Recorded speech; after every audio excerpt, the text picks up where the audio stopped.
First of all, when I went to him, I didn't believe in God at all. And then when he started to use that, I said, I don't believe in God. He said, I don't want you to believe in God. I want you to understand. I said, you can call it whatever you like. It doesn't have to be God. It can be intelligence, love intelligence, things like that.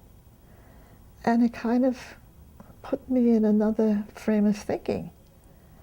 Love intelligence, you can think about that there's a love intelligent universe, and that any question or anything, the answer is in there, is in that, wherever it is, in that sphere. And you just have to have the interest and the key to open up that door. While God is a beautiful word and much appreciated, it is really essentially a religious word. But God belongs to everyone, whether you're religious or not. The wonderful thing, I think, about metapsychiatry is that you could be Catholic, you could be Jewish, you could be Baptist, you could be Buddhist, you could be an atheist. And you can stay those things and still grow and grow spiritually. It's non-denominational. When I went to the synagogue and I read what was there, I said, this is what Dr. Horror was talking about. I don't know whether I would have interpreted it that way if I wouldn't have known. I appreciate that there are many other words we can use for God that shed light on what we're trying to understand. And one of the ones that I appreciate the most is omniactive love intelligence. Omniaction means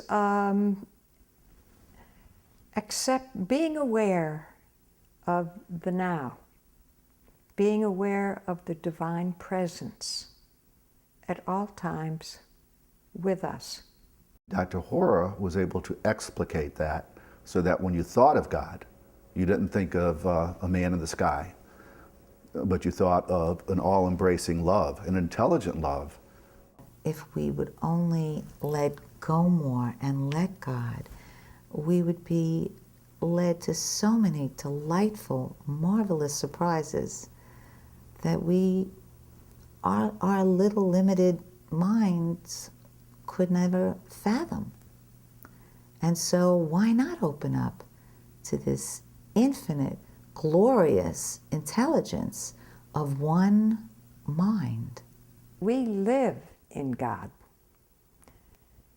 I studied a lot of nature, and I used to think that God lived in nature. But actually, nature lives in God.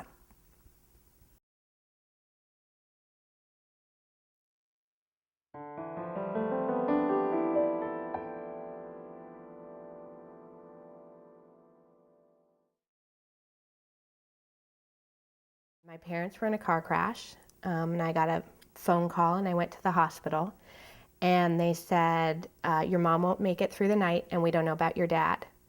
And it was, sort of everything stops right then. And this was probably midnight, and they were still in the OR, and we couldn't see them until maybe 4 or 5 in the morning.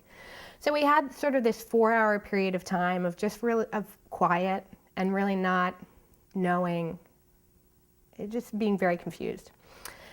And so I remember driving from Greenwich to Boston, where the hospital was, and praying the whole time, just because I knew my mother was worse off, just saying, please God save my mom, please God save my mom. That's all I wanted, please God save my mom. When something happens, to be able to respond to it moment by moment, that's hearing God. That's knowing that whatever you say, whatever you do, it's going to work out. It's the right thing. You know, we're sitting in the hospital, and I was sort of absorbing more information that she had had a very significant brain injury. And so by the time I got to see her, which was probably about 4 a.m. in the ICU, I saw my dad. They were in ICU rooms right next to each other, and I saw my dad first, and he looked better to me. So I went in and saw my mom, and my mom was not, was significantly injured and was not going to be all right.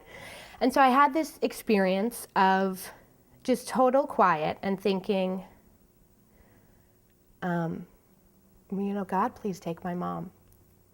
And it was really different. It was just totally different from what I had been thinking the last 6 hours. And it was just sort of this voice. It wasn't rational or reason. It was just, I was seeing my mom, and this was not, this was not a, she was very, very damaged. The only thing I could recognize were these 3 fingers. And so just this feeling came out of, God, please take my mom, because that's right. And I had never had that experience before of being quiet and having not a message or a voice, but knowing something was really right. And so Susan Fisher is my closest confidant, so I came home and I was talking about the experience. She said, 1, you cannot do this alone, and 2, you got to go talk to Ruth. Because I know it's happening to you, and there's language about it, and you can understand it.